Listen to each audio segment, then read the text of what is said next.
I need reassurance, not just once, but over and over and over again. And I'm pretty sure I'm not the only one. Conversations, interactions, dealing with other people. Are they really my friend? Do they really love me? Did I say anything weird? Are they mad at me by any chance? I'll send out more than just a simple hey. That hey is a feeler. It's a signal to see if the other person is ready to connect at all. And for years upon years, I've always felt like I was just a broken version of everyone else. Hi.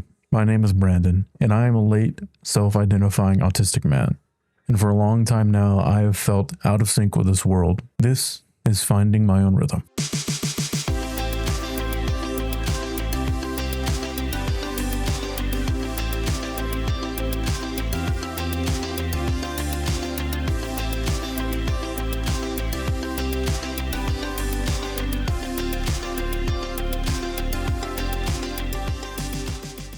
At the age of 31, I have almost no friends to speak of, whether that's hanging out in person, simply talking on the phone, or even going out to eat and catching up, having drinks. I just have no one.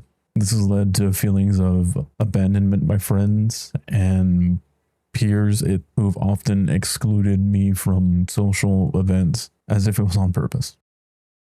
This exclusion fostered self-doubt, which in turn led to an anxious buildup, ultimately leading to a constant state of heightened alertness. For me, that always meant a mind anticipating the next social misstep or the next rejection. And I am not alone in this.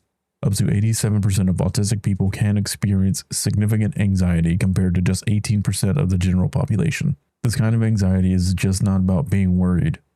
It's a vicious cycle. And here's how it works. You have a trigger, an uncertain situation, a sensory overloading event, or a major change in your daily routine that causes a spike in anxiety. In response, you feel an urgent need to ask questions repeatedly to try and reduce distress, often to a degree that some might find annoying. When you get the answers that provide that reassurance, you feel a momentary drop in the anxiety level. This temporary calm feels rewarding and reinforces this behavior. Your brain learns that seeking reassurance is the only way to cope, which makes it harder to tolerate any level of uncertainty on your own. The cycle of reassurance is just a temporary relief, creating a compulsive behavior to seek it out repeatedly, which only worsens the anxiety over time. So in order to get out of this vicious cycle, the root cause has to be addressed. For many autistic people, the need to mask is a way to seem normal to the rest of the world. It's about trying to fit in because the fear of the real you not being accepted is very real. Depending on the situation, you might even use more than one mask just to blend in. The problem with masking is it often leads to numerous misunderstandings. These misunderstandings often trigger a need for reassurance.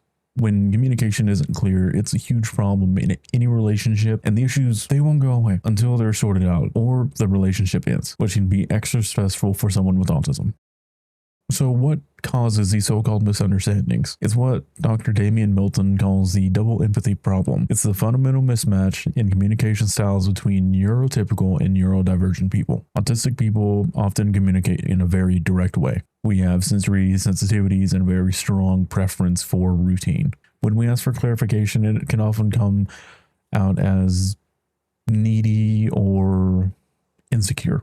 This lack of mutual understanding is a major reason why more than 70% of autistic adults have a co-occurring mental health condition and are 4 times more likely to experience loneliness. On the other hand, neurotypical communication is filled with indirect language that relies heavily on subtext and unspoken nuance. There's a much heavier reliance on things like eye contact and body language. Neither of these are a strong point for many neurodiverse individuals, as they can be much harder to understand when communicating with a neurotypical person. The fear of being abandoned by people that I care about is not just a terrible feeling. It's a very real fear of mine. When I look back on my life, my childhood, from my childhood to today, there really has been nothing but pain and loneliness as I come to terms with my own neurodiversity. It's a history filled with a constant sense of abandonment. In middle school is when it really began to hit me that I was seen as the weird kid, or that I was a bit scary to other people. I'd try to start a relationship with a girl and get rejected in a dozen different ways. None of them was a direct no. None of them. It was always trying to find the subtext, or just being flat out made fun of in some way. I couldn't really communicate with any of my fellow students. I would just simply stand back and merely observe them to figure out how they worked, how they operated. And that brought me the term of stalker in middle school. That really wasn't the case. I just didn't know how to put words together, but the label stuck. So I just had to deal with it. And maybe you can relate to the feeling, the sense of being on the outside looking in.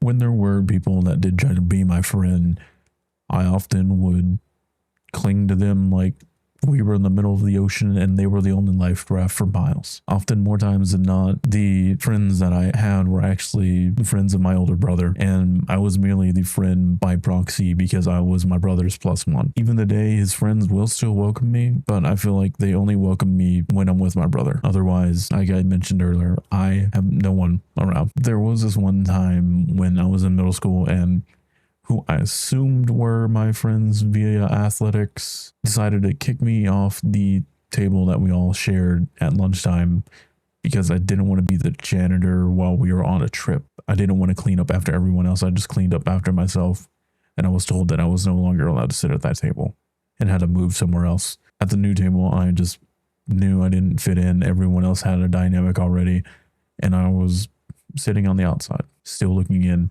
wondering how they operated, but feeling desperately alone and never telling anyone about that. I know that the feeling of being a plus one or just being accepted by other people on their terms is a very common experience. It can make your relationships feel very fragile and like they could just end at any moment. It's when you're constantly seeking the signs of acceptance, love, or safety, it's very easy to feel ostracized. It's as if you've been branded with some invisible scarlet letter. The constant need for that validation makes you feel more isolated when you're surrounded by supposed friends.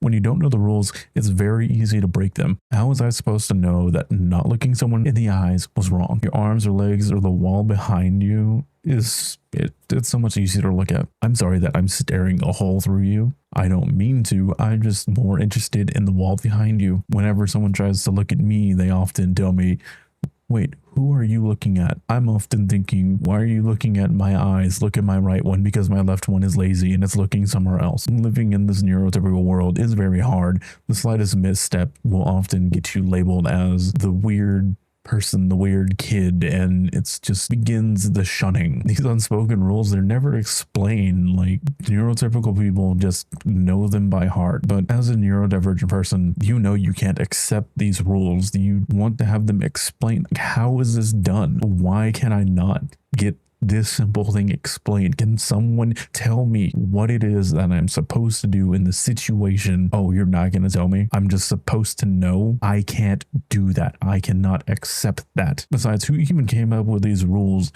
And is there actually a book out there that someone can give me, or do I just have to look it up somehow? Because there is no Google search, there's not ChatGPT. None of these can help. Those rules are simply just the rules, and we have to accept that. You have to accept that. I have to accept that. Why? That feeling of being trapped in why can't I just get it? Why do I feel so lost? It's the question that keeps you trapped in that cycle of anxiousness and self-doubt. But what if there was a way out? What if the real question is not why, but how? I don't know if you can obviously tell there's now a change in my voice, but for a long time, I've always felt like there was something wrong with me. I believe that I was just broken. I would always ask why, and I was just putting on mask after mask after mask, trying to fit in and pretending to be something that I'm really not.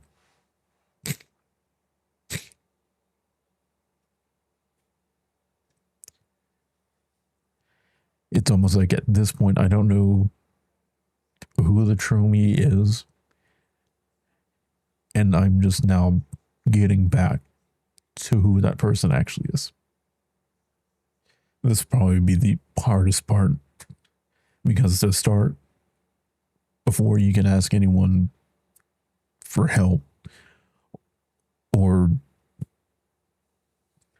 say to someone that you do in fact need help, is to validate those feelings that you're feeling. These feelings that I'm feeling are valid.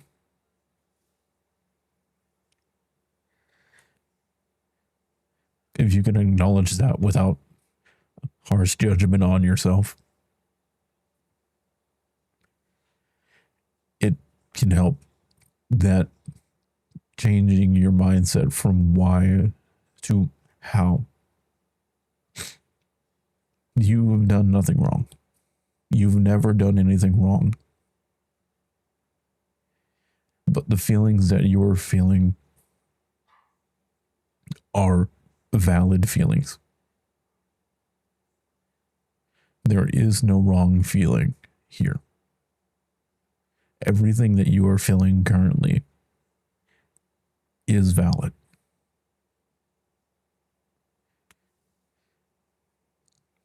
Instead of you thinking, why am I so weird? You can just acknowledge that you're feeling anxious about an interaction, any interaction that you ever had, and those feelings are valid.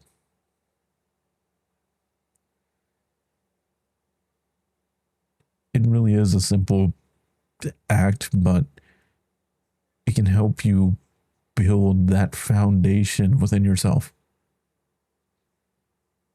So you don't need the external validation. You don't need that reassurance constantly.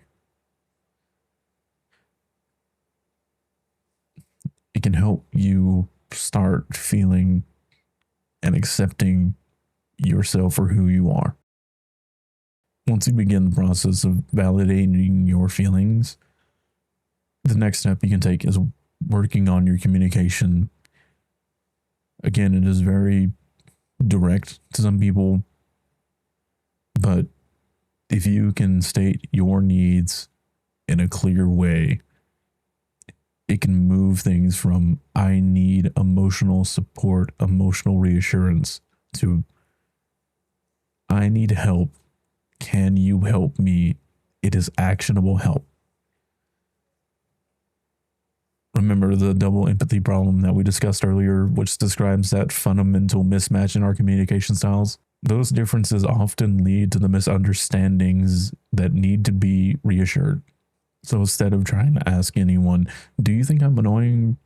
You can instead try and rephrase it to, hey, can you clarify something for me, because I'm having a bit of trouble understanding my place here? Or can you clarify this, because I'm trying to understand and I just don't. Going for the more direct approach will in fact cut through that anxiety loop, cut through the triggers, cut through the seeking reassurance. It will just cut through them, and it will be very helpful. It's by being direct with how you ask something that can help solve the double empathy problem within your own relationships. It helps build that clearer communication and clearer connection that we so often seek. When we look at our need for reassurance, it really boils down to those fears of abandonment and past rejections, or some other deep-rooted cause that makes us seek out that reassurance. And it shows us that we cannot build a community that way, of only people that will keep that more or less high, the high of being reassured. It's not really a community that you want to build around yourself. To build a true community around yourself that helps you get out of those kind of loops, it needs to be a community of people who understand you and understand us as we are as humans. Building a community really shouldn't be about finding those reassuring friends, those yes people, if you will. It's about finding those specific people who will have constructive support for you.